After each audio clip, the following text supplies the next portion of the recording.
Going to our factory is like walking back in time.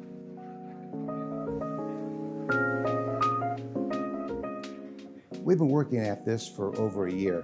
We've tripled the size of our museum. We put in a factory store. We have a movie theater on the second floor. We're putting a hand cigar factory on the third floor. We're also going to be offering factory tours. There haven't been tours in our factory and in the factories for forever. Tampa at one time had 150 factories making cigars. We're the only one left. Cigars are to Tampa like wine is to Napa Valley, like automobiles are to Detroit. Cigars are what makes Tampa different than any other city in the country. We're making cigars by hand, just like my grandfather did 125 years ago. But we're also making cigars on antique, hand-operated cigar machines we bought during the 1930s. Most factories in Tampa had a nickname. This was El Reloj.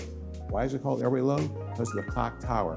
We have our clock, the same clock from 1910. It's the centerpiece of our museum. This was the staple of the whole neighborhood. In fact, when the bells rang out, you could hear all over Ybor City. But the clock will be ringing on the hour, just like it rang 110 years ago. El Reloj is alive and well.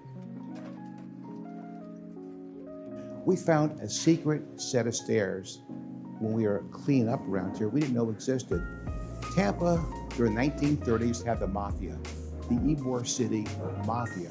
But the people that lived here that ran this factory built a secret set of stairs, so when they were robbed at the front door, they'd open up this hatch, go down the stairs to the basement, and run and put the money there's a vault. We're going to become an organized, hopefully, tourist attraction, but we're still a cigar factory. We ship cigars, we make 60,000 cigars a day. We're also going to give tours. We're also going to give cigar making classes, cigar tastings. We will make this the premier cigar destination in the United States, and we're thrilled to share it with the city. But we've been through a lot of tough times in our career, in 125 years, and we know we'll get through this. I've got through all the other challenges. We want to make sure everybody remembers and understands that this Tampa today is still the cigar capital of the world.